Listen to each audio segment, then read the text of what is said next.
Oi, tudo bem? Tem vídeo novo chegando com mais conteúdos para você. Organize seu material e curta ao máximo a aula que vem por aí.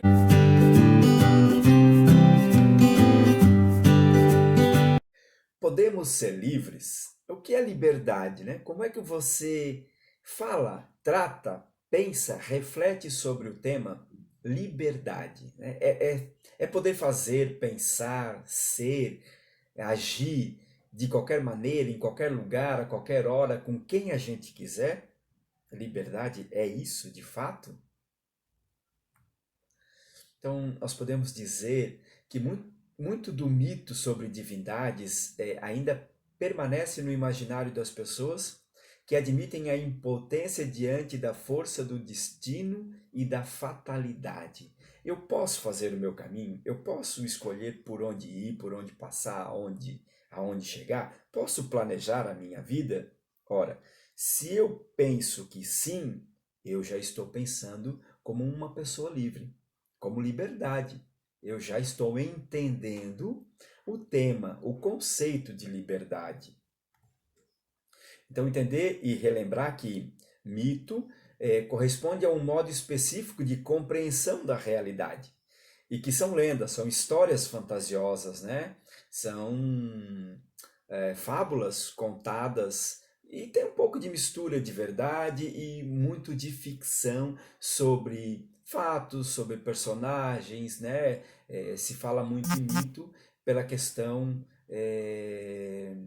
dos heróis, né? Pelo ponto de vista dos heróis. Então, se a gente for lembrar lá de Hesíodo, que conta, Homero também, né? Que conta muito dessas histórias. Então, eles faziam uma história bonita, né? Uma epopeia bem arranjada para contar. Às vezes a gente não tem aí na nossa família ou um amigo que pega uma história, né, pega uma frase e desta frase ele consegue fazer uma epopeia, consegue fazer uma história bem arranjada, bonita, com detalhes, bem organizada. Então isto pode ser considerado um mito, é uma lenda, né, uma história fantasiosa a respeito de algo ou de alguém.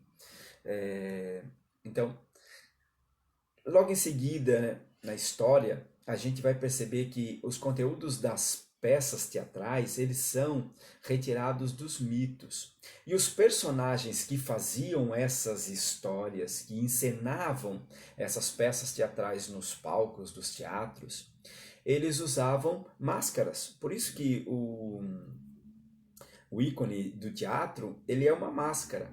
Então, cada vez que o personagem ia fazer uma cena diferente, não, agora vamos fazer uma cena alegre, ele punha uma máscara de alegria.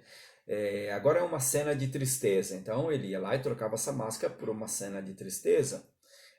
Tem um personagem feminino agora na peça. O homem, o ator, ele ia lá e botava uma máscara feminina, porque naquela época as mulheres não poderiam subir ao palco para contracenar. Então, esse colocar a máscara, ele tira muito da subjetividade nossa. Ou seja, se nós estamos sem a máscara, nós vamos expressar de fato o que somos. Isto é liberdade, né? Isto é ser livre. Quando nós colocamos a máscara daquilo que nós não somos, isso vai nos tirar a liberdade. Isso não vai de fato mostrar quem realmente somos, né? O que queremos, como queremos. Então, ao herói nesta situação, neste enredo, falta subjetividade. Então eu pergunto, como que o ator naquela época, né, durante uma encenação de uma peça, ele poderia expressar a sua emoção se ele usava máscara para expressar isto? Aí nós vemos com liberdade incondicional e livre-arbítrio. São dois pontos diferentes. Então, o que é essa liberdade incondicional? Nós somos livres ou nós somos determinados? Então, liberdade incondicional. Quando nós nos referimos ao conceito de liberdade, podemos fazê-lo com base em diversas perspectivas. Aos que descreem da possibilidade de escolha livre, enquanto para outros é poder pensar e agir por si próprio. Então, Sócrates ele imprimiu uma orientação racionalista ética, ou seja, ele dá uma ideia de razão, não de emoção, mas de razão, racional. a ética. A prática de virtudes como a justiça, a fortaleza, a temperança e a prudência depende do conhecimento que delas temos, segundo Sócrates. E nós agimos quando a conhecemos bem e agimos mal quando a conhecemos mal. Então, se nós conhecemos bem daquilo que nós estamos tratando, nós vamos ter uma boa ação a respeito daquilo. E o livre-arbítrio? Então, vem com Santo Agostinho, um filósofo aí da idade do século V, VI depois de Cristo, né? E ele vai dizer para nós que no sentido ético significa liberdade, indiferença, por meio da qual o sujeito age pela força de sua vontade. Ela é independente dos constrangimentos que sofre, ou seja, Santo Agostinho inclusive vai dizer, né, na sua teoria, que o livre-arbítrio, ele é onde as pessoas vão entrar no mal, vão praticar a maldade por causa do livre-arbítrio, ou seja, o livre-arbítrio é aquela situação em que nós escolhemos por nós mesmos. Nós temos o poder da escolha. Tá, mas eu não posso ter liberdade se eu tenho apenas dois caminhos para escolher. Claro que tem. Não, mas se eu tiver só um caminho, eu vou ser livre para escolher, claro. Você pode escolher entre seguir o caminho e não seguir, ficar parado ou retornar, né? Então, livre-arbítrio, o poder de escolha. E o que já está determinado, né? O que já está lá incondicional, já está pronto, são as ambiguidades da liberdade incondicional e do livre-arbítrio. Então, depois nós seguimos com um determinismo positivista. E aí nós vemos com Augusto Comte, que com certeza vocês já viram em sociologia. E ele é o principal expoente da teoria positivista, né?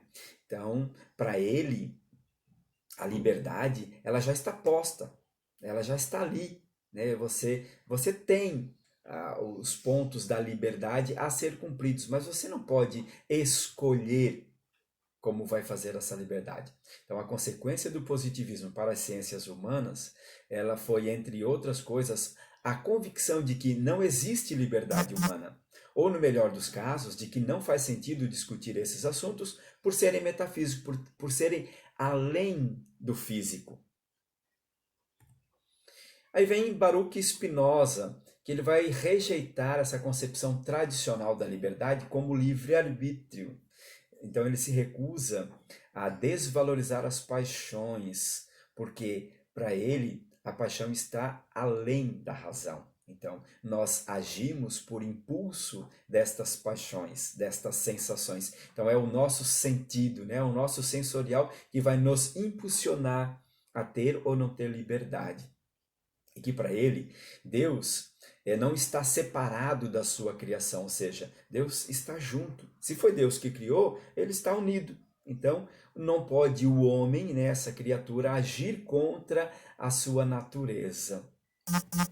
E aí tem Alain, que faz parte do racionalismo francês e que privilegia a consciência moral como capacidade intelectual do conhecimento. Para ele, a consciência do determinismo que transforma o sujeito em ser atuante e não simples efeito passivo das causas que agem sobre ele.